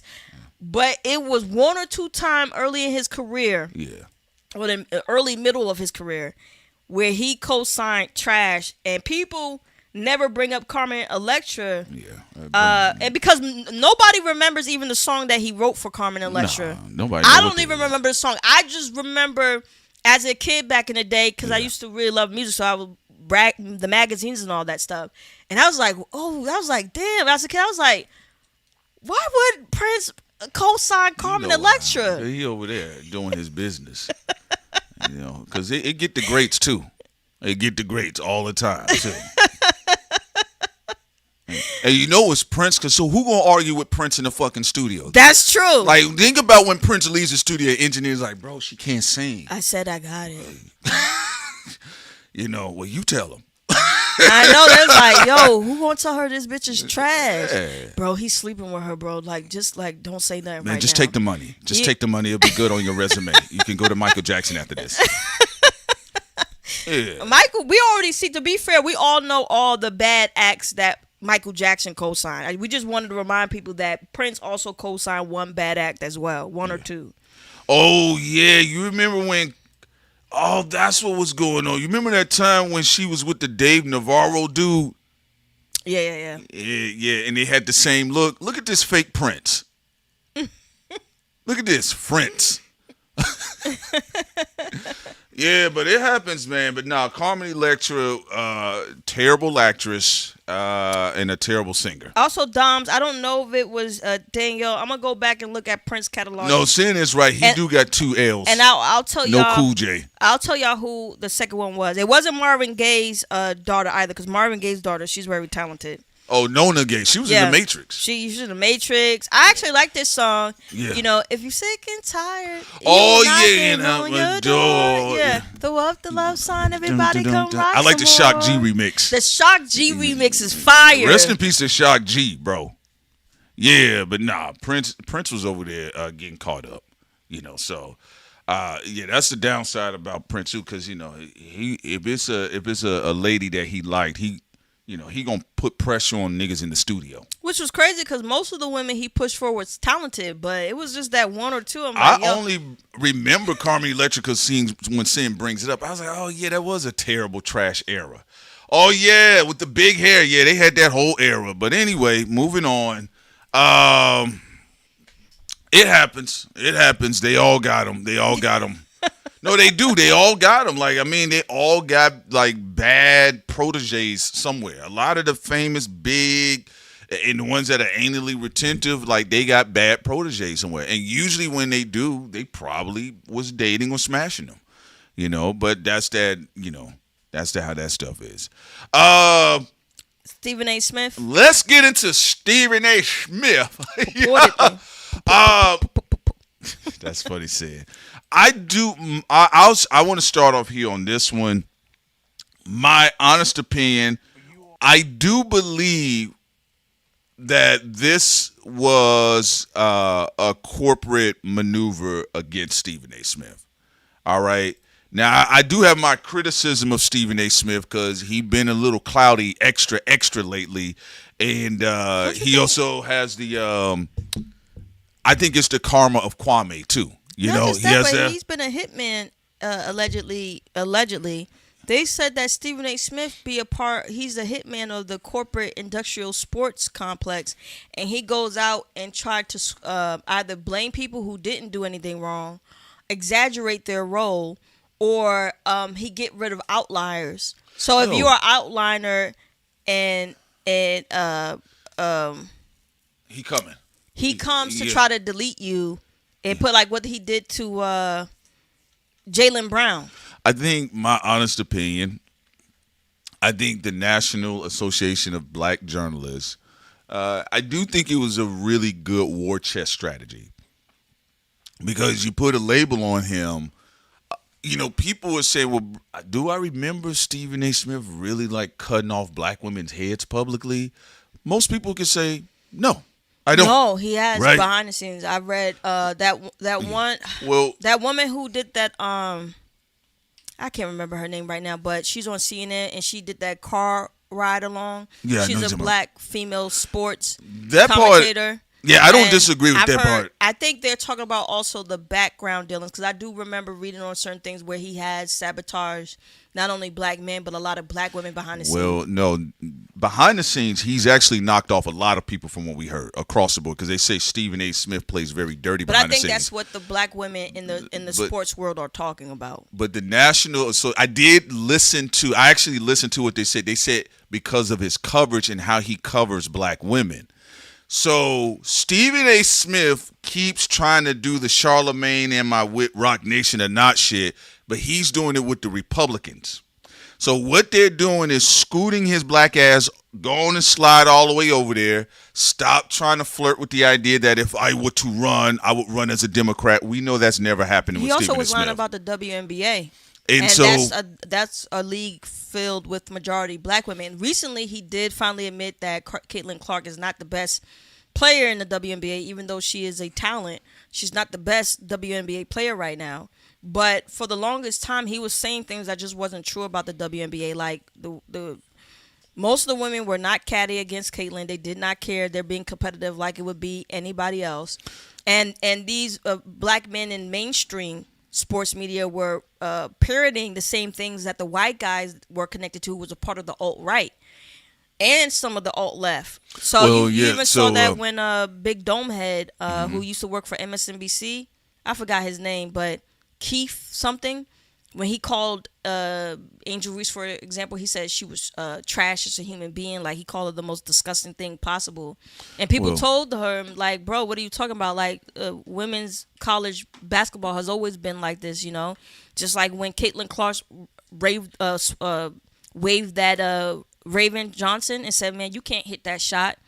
And it was a big controversy, but everybody celebrated it. So they're getting on him also for that. Yes, it's alt-wing ties, like you're saying, but he has allowed those possible relationships to make him skew his reporting on the WNBA.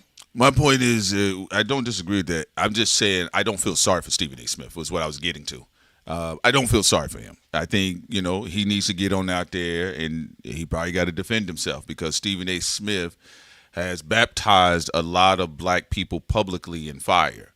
And he had a whole tirade. Now, mind you, the reason why he's over here dressed like he's in a Ricky Martin video is because He do look with the chain. yeah, all right, because y'all know Stephen A. Smith is on vacation right now, so he's doing all of this while he's on vacation, which I thought it was funny. They knew to hit him while he was on vacation.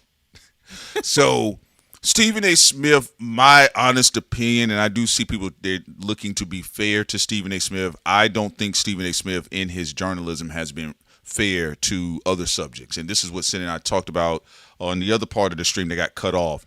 I was saying specifically, reporting in journalism today, it's too personal. It's way too personal, and I always told you guys I do not like Stephen A. Smith's brand of sports commentary. Dana White. I think it's a long way. He hit his wife. Yeah, he punched her right in the face. Stephen A. Smith talked about it lightly. Black men do something bad. That's her business. If she want to get hit, she want to get hit. He's destroyed black men's career who did nothing bad. Remember, not just the weed. And he's destroyed black women's career who did nothing. Like, if you think about it, he's not even bringing up, like, women in the WNBA. Like, I don't know, like, let's say if they, cut their husband or boyfriend head off, or I don't know, somebody doing some crazy shit. Mm-hmm. He's talking about black women in the WNBA who not doing anything. They just playing basketball, and he's making up these elaborate, stupid-ass stories on them. And that's why he got cooked. He's another one with no integrity in journalism. I don't care about if he sensationalized something that truly happened and he want to eat off of it, fine. If some black guy does something dumb or some white guy does something dumb and you want to really eat off of that for months, have at it, Hoss. The problem with Stephen A. Smith and why these black journalists are getting on him, he be going after people who do nothing. Trying to ruin their deals. Nothing's happening. Nothing's going on. Just to say this, I think, again, I don't feel sorry for Stephen A. Smith at all. I think it's appropriate. And I always say this with people, you engage, expect the engagement on the other side too. He's trying to go around and he wants his name cleared up, unlike you did Kwame Brown, Jaylen Brown, behind the scenes with Jamil Hill. So I just think this is cultural karma for him. Now, again, they paid you $100 million, I believe, for 5 years, so you're going to have to get out here and work. By the time he gets done, that gray will be in the middle of his forehead. I don't want to give evil advice, but there's a way he could have done this while still making himself look better in front of the black community. When someone actually do something wrong, go eat off of it. The problem with Stephen A. Smith, he's so fucking obvious. Because he constantly goes after black men and women who have, again, I repeat, have done nothing wrong. Everybody knows he's a scam artist now. Like, if he would have focused, okay, let's say an NFL player who's black, happens to be black, he beats his wife up or punch somebody in the stomach or whatever. He's sex trafficking. All right, whatever. But because people have seen him make hundreds of stories attacking people with zero controversy in their personal life, no criminal activity whatsoever, it's like for him the jig is up. Like, everybody knows, Stephen A. Smith, you're a hitman in media. We've seen you countless of time go after WNBA athletes who did nothing wrong. We've seen you countless of time go after black female reporters who done nothing wrong. We've seen you go after black men who are retired. They're not even even active anymore, and you're going after them. We've seen him go after innocent black men who did nothing wrong. No criminal activity, no criminal nothing. And we've seen him be a docile bitch when it came to white and Jewish men. The only white guy he went after, and that's because he wanted to secure his job, was Max Kellerman. That's the only. He played Game of Thrones and got rid of his white ass. But most of the time, Stephen A. Smith has been focused on black men and women. Their politics didn't align either, too, by the way. And mind you, Max Kellerman actually had his brother killed by a black man, and he still didn't go on no racist black tirades, anti-black tirades. Overall, no, I don't feel sorry for Stephen A. Smith. I do believe there is some corporate and political angling going on at the same time. But no, Stephen A. Smith has used his public persona as I don't know. It's just so far removed from the Stuart Scott era. That's the only thing I can say. And I told you guys, I think as much as people do point to what we've seen in hip hop, I think Stephen A. Smith's style of journalism has very much so influenced a lot of people in hip hop, especially how they cover hip hop. You know, personalized, hyper focused on one individual, fixation. I think Stephen A. Smith and Skip Bayless and their style of how they, you know, particularly become orators and they be able to speak to the public, I think they supremely have influenced a lot of people. Shannon Sharp too. When he was we're talking about on the back end of the Bill O'Reilly style of speaking to the public, because Bill O'Reilly he's inspired a lot of weirdo black niggas in sports journalism and also including hip hop as well. They do zero research. Even Shannon Sharp. You about to say Shannon A. Smith? Yeah, Shannon Sharp. Same person. You know, he be doing that shit too. He like outside of sports, I give anybody who's their main meat is sports, I'll give them grades, because look, we only have so many things to focus on in the world, and that's why we appreciate our audience, because if we get something wrong, they'll let us know and then we'll correct ourselves. But I don't give no passes on sports. If you're a sports commentator, I expect you to do your fucking research. And a lot of industry people, they are very lazy. They are very lazy people. They are. They live on corporate money. They don't do shit. They're lazy. And when you are supposed to be a sports journalist or commentator, bro, all you have to do is focus on sports. You don't have no time to do research on that. The same thing I do if somebody is supposed to be a political journalist or commentator in politics. I expect you to do your research or just be honest if you don't know. Stephen A. Remember now, he did that when they first paired Stephen A. Smith and Shannon Sharp together to co-host segments early on the WNBA, and they clearly didn't know what they were talking about, nor did they know anything about the backstories. They just kind of focused on what was the headlining title. That would be Caitlin Clark. It's the same thing they did with LeBron James in basketball. One of the reasons why LeBron James' story arc runs the way it is primarily has to do with Skip Bayless and Stephen A. Smith, where you take the entire sport and you dwarf it to one central key figure. They did it they practiced running with it with Michael Jordan in the 90s. That's really where you start seeing it take off. But you also had other characters, you had other individuals, you had other challengers, you had other folks as well. We got a chance to see Grant Hill. You got a chance to hear about Penny Hardaway. You got a chance to see T-Mac, Tracy McGrady. You got a chance to see Kobe Bryant take flight, Vince Carter, AI. I can go through the list. Then we're not even getting into the centers, right?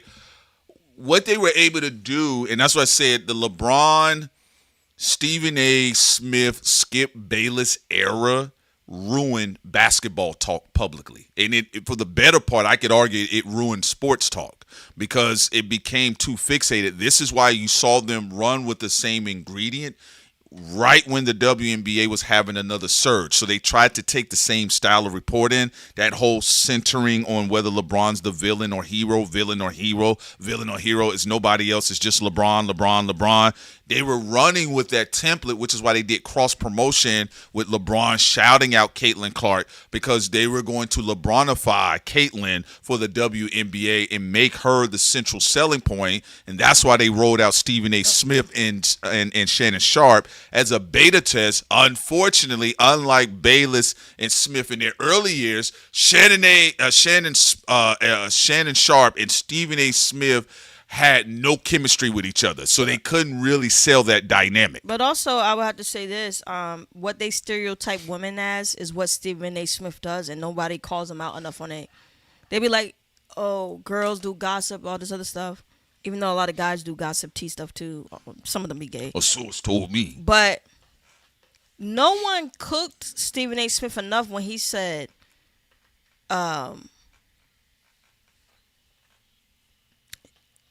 he said that LeBron's wife was way more physically attractive than Steph Curry's wife. Yeah, he said this during a segment Now that is some on air. gossip girl shit, right? That gossip girl, gossip guy, bitch shit. You're a professional. Here you're personalizing it. And then we're gonna get to Ariel's smoke super chat.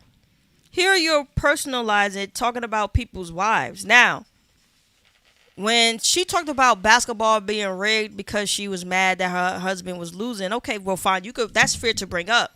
But then he went into some, If we want to be honest, vindictive, sassy shit. she ain't even that good looking. He said, well, LeBron James' wife is better looking than Steph Curry's wife. And then he went into a inappropriate thing. He does a lot of Personalization. That's what it said. He does personal. a lot of He's very unprofessional. what's that one who he was cutting himself on camera?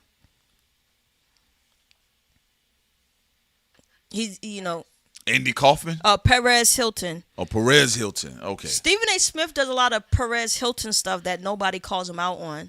Like he does like weird I told you. It's stuff like it's the era of hyper personalization. and he doesn't even dress. Yeah. Oh, his wife don't look good at that. Yeah. Blah blah blah blah blah blah. Like it's corny. It's very personal. In fact, you could argue it's not the first time we've seen it in punditry, right? Political punditry, sports punditry, hip hop punditry. But if you look at Bill O'Reilly, what made his stuff very interesting, it was a hybrid approach. It was part-time professionalism, and then there was part-time pot shots, as he would say, right? And so Stephen A. Smith and what we've seen with, what's the fat boy that got fired from ESPN when he put on that afro of Colin Kaepernick? He was making fun of him. Oh, Jason Whitlock. He's another one, yeah. And this is not the first time. It's just that these guys had got a grand elevation on ESPN, Disney's ESPN. And it's not even taking pot shot at the game, which one could say could still be entertaining. Like if somebody do miss a layup or a dunk and you want to make fun of it, fine. They be saying shit that have nothing to do with the sport. They don't keep it on the game.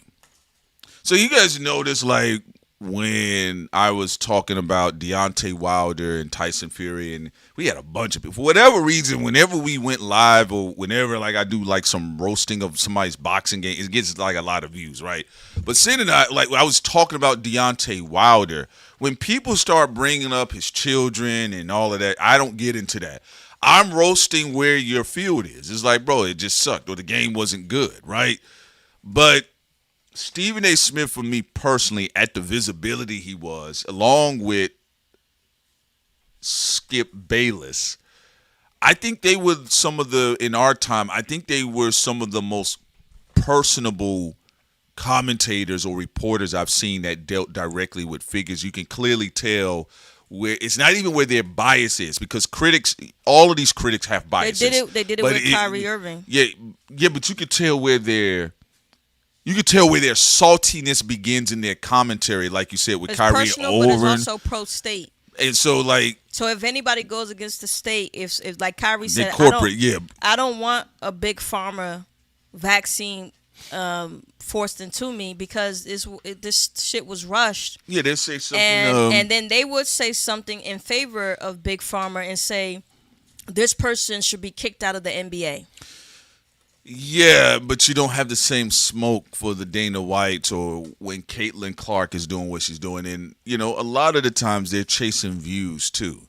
One of the reasons why they created so many, and somebody brought up in the chat, and I agree with you, like for a moment, they was trying to use Caitlin's energy. And I don't have nothing against the girl, but they were trying to use her energy to dwarf the other players, but also sell the WNBA. And I could argue that had already happened with LeBron James in the NBA, because LeBron James, dope, fantastic player, but he wasn't out there playing by himself. But what Steph they would Curry do, helped with that. Yeah, what they would do beyond him after the Melos and them retired and the Wades, then he was able to come up. Also, Kawhi Leonard until the injury. It was LeBron, Kawhi for the second half of LeBron's career. It was Kawhi, James Harden, Steph Curry. Some of them, unfortunately, with Kawhi, he had that big injury, so he was out for a while. Skip Bayless, what he would be known for saying, he would, as a weirdo question man, would tie everything back to LeBron. And then Kawhi, he hated Kawhi too after Kawhi left the Spurs. But and I guess it's all right. But the fact that we didn't have a diversity in sports talk shows as much as we all did growing up in the '90s, there was sports talk shows everywhere. Like y'all said, Stuart Scott, Ahmad Rashad, classical person. Bryant Gumbel, classical reporting when it came to sports. So a lot of people forget about these things as well. But yeah, with Stephen A. Smith, my honest opinion, I understand the mechanisms of warfare, but I feel like I don't feel sorry for Stephen A. Smith because I just haven't seen anybody like him. He just doesn't deviate from the same play. But I'm going to run this. We're going to run this clip. I'm going to get to Ariel Smoke's super chat. He has two. Serena. Okay, what was the first one saying? You said there was two of them. Yeah, he has. Oh, he has two of them. Okay, shouts out to Ariel Smoke. He says here, I love that this is happening to him. Shouts out to Ariel. He says, especially while he's on vacation. Yeah, get him gone. Sass and Skip have harmed the debate arena politically as well. I agree. Everybody kept praising them two old bastards. I said they have been terrible for sport talk radio, because people on the radio or aspiring people to the radio, they emulated what they were doing and tried to bring it in, and they made their focus, Ja Morant, and they kept going like that. So it's kind of watered things down. Actually, like Cena said when we talked about the fanaticism, a lot of that superfan shit comes out of that space. Also, Ariel says here, Serena's white husband pressed Sass, and Sass was meek. And I'm sure he didn't call the cops. Let's play what the NABJ said at the time. The board recognizes conduct that harms black journalists, weakens newsroom equity or editorial independence, reinforces damaging portrayals of black people, or compromises the public service mission of journalism. This year, we have chosen to highlight 5 recipients to reflect the breadth of harmful action. Brendan Carr, Chair of the Federal Communications Commission. I actually fuck with that one. That was a nice one right there. So they got Brendan Carr, chairman of the FCC. That is very good because he has been horrendous, and we know that, look, he's serving the devil. All right, so that's a good one. Let's go. Chair of the Federal Communications Commission. Since assuming leadership of the FCC, Carr has repeatedly used the agency's regulatory authority in ways that have raised serious concerns about press freedom and editorial independence. CBS. Under its current leadership, CBS eliminated its race and culture unit and implemented newsroom workforce reductions that disproportionately affected journalists of color. It's horrible over there. Bari. Go ahead, say that again. Bari is horrible. She's not talented. Okay, the CBS has gone down too with her ass trying to. She tried to ride JD Vance. Yeah. And I was about to say JD Vance's wife. I was going to say Charlie Kirk. Oh my Erica God. Kirk. I was about to make a mistake with that one. It all blends in after but a while. Yeah, she was trying to ride that wave, and CBS viewership kept nosediving. So now she's trying to switch up and try to pretend to be more neutral. But bitch, we already saw you. She should have been, so just to let you know about her ass, we also had it on the Patreon, what she's doing. Yeah, she's trying to cater to a broke fringe set. All right, y'all.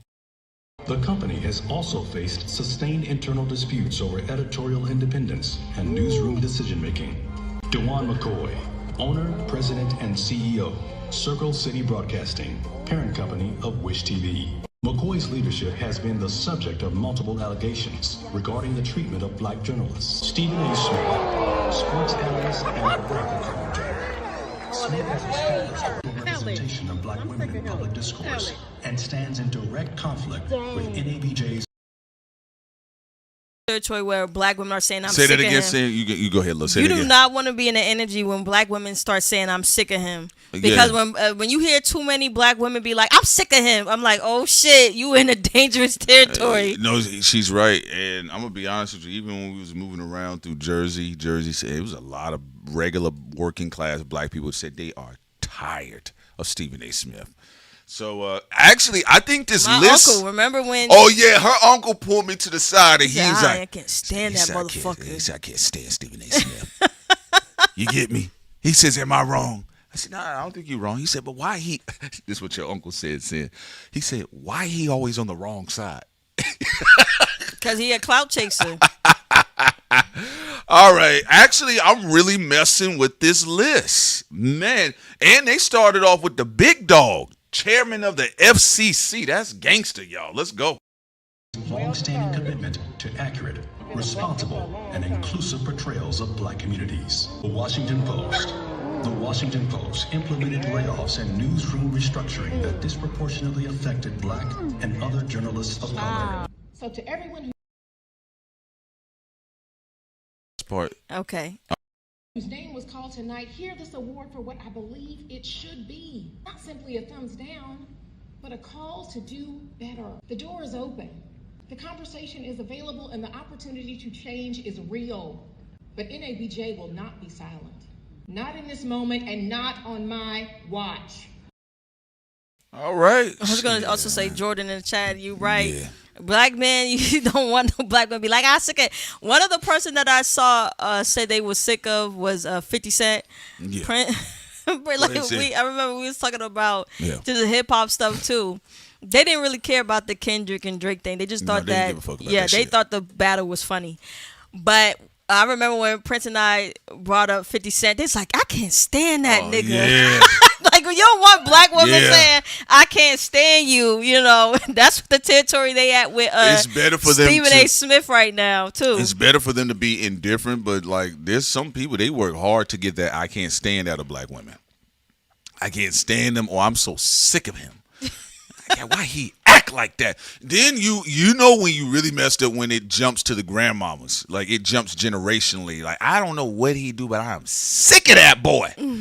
You know, so yeah, I think this list is fire. I don't have no problem with it. He said they need to put the Zeus Network up there too. Shouts out to Ariel Smoke. But go ahead, Sam. A long time ago, Prince was there. Remember, Yes. we was talking to my grandmother, and she was like, Sincere, is it true? I heard recently that they said black men and women don't like each other.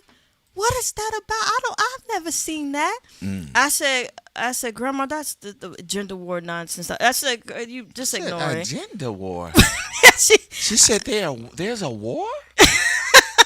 yeah. She could I not said- get her mind around like there's a war. I said, Grandma, just ignore all that nonsense. Yes, there's some people who swear they hate black women and they black men, and black women who swear they hate black men and they black women. But that's new. That's more, corporate hit piece media nonsense. You know? Oh yeah, Jordan. No, for real. I've seen old black women when they say, "I'm so sick of him." It's like, that's it, buddy. I don't think you're gonna be able to sell anything.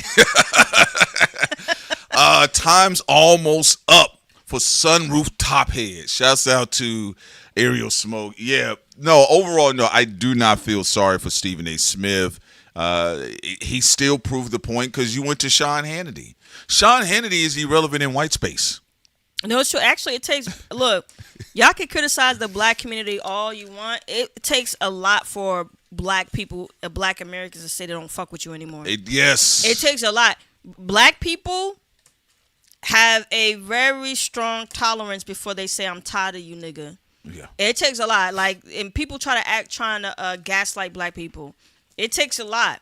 You fuck up 100 times at first, black people, they're not really saying much. They'll like correct you in moments where you fucked up, and then they keep moving on, especially when they feel like you're going against racism.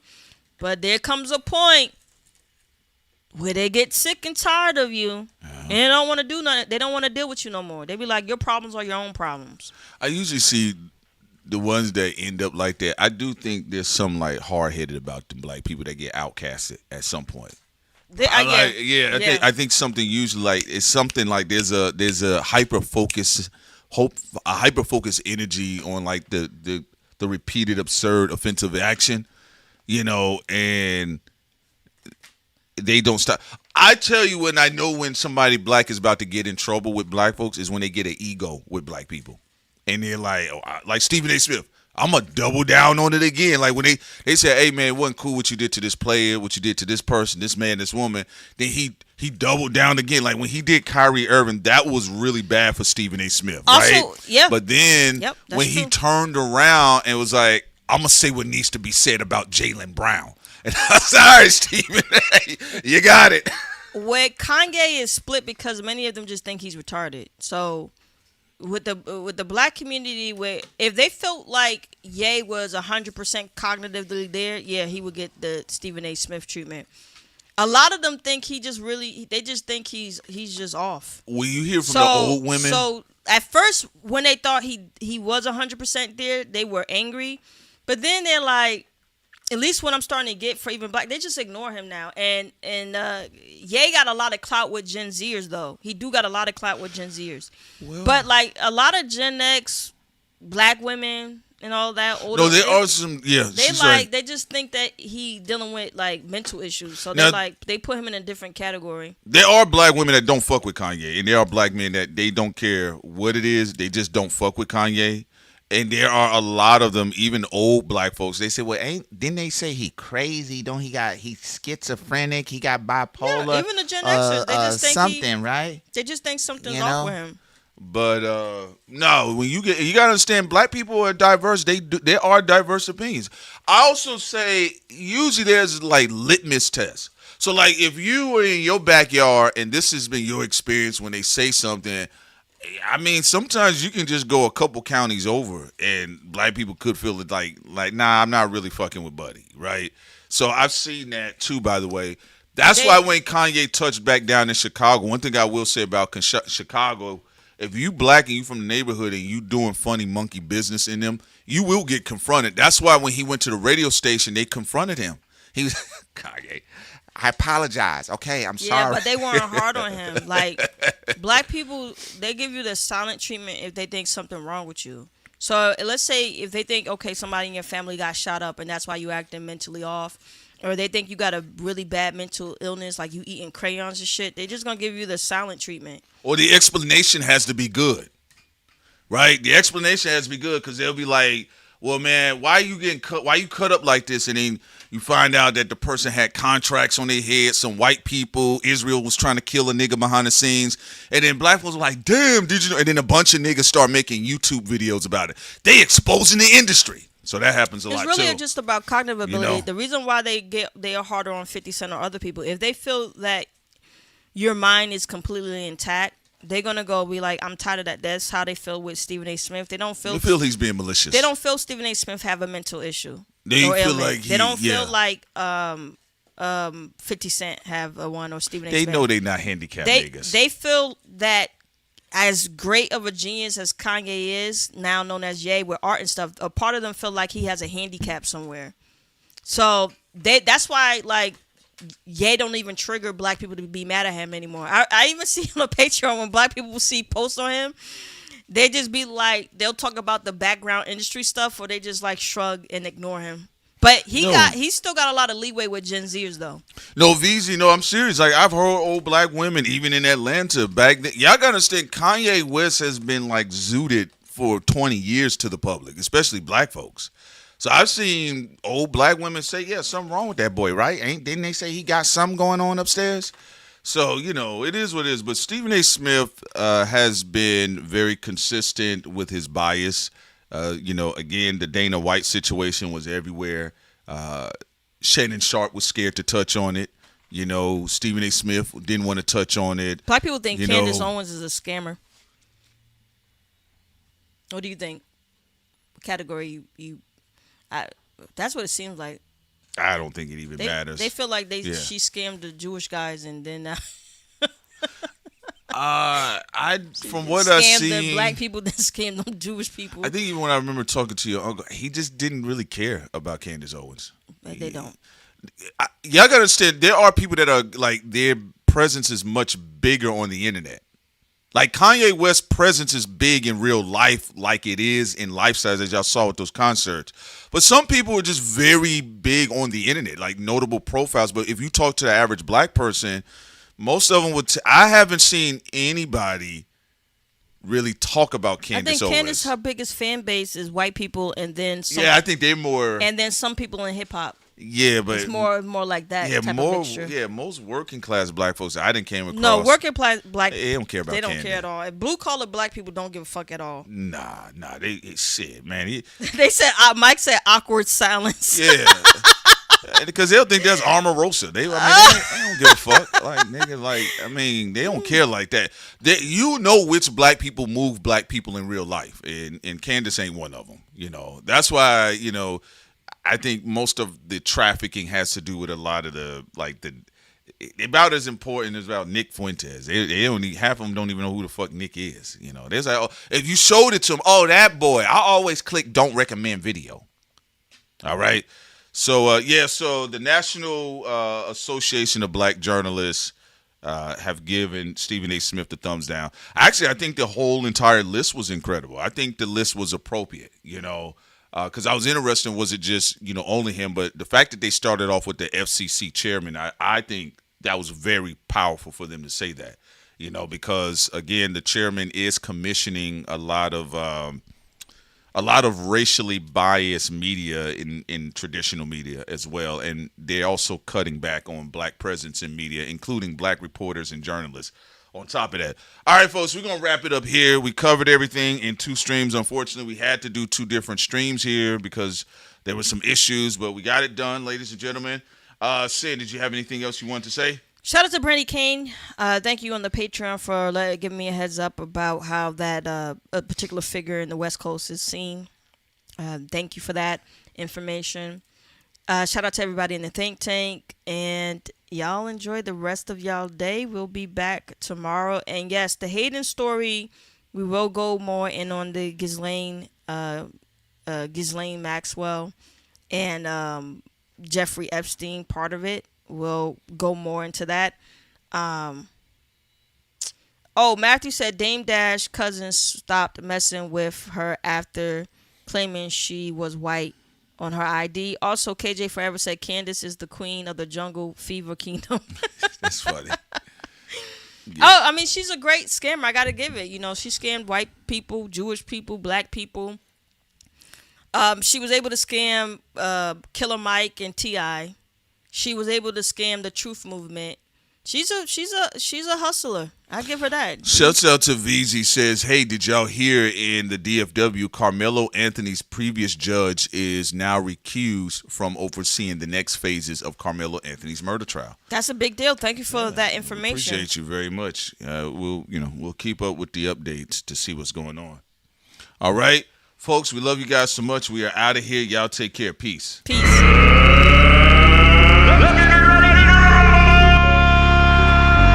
Perhaps you shouldn't turn your back on me. Is that a challenge? You either die a hero or you live long enough to see yourself become the villain. White folks are nosy. They have specials. Nosy specials. Why does a bee make honey? You ain't a bee. Why do you give a fuck? Where's the kaboom? There was supposed to be an earth-shattering kaboom. If he dies, he dies.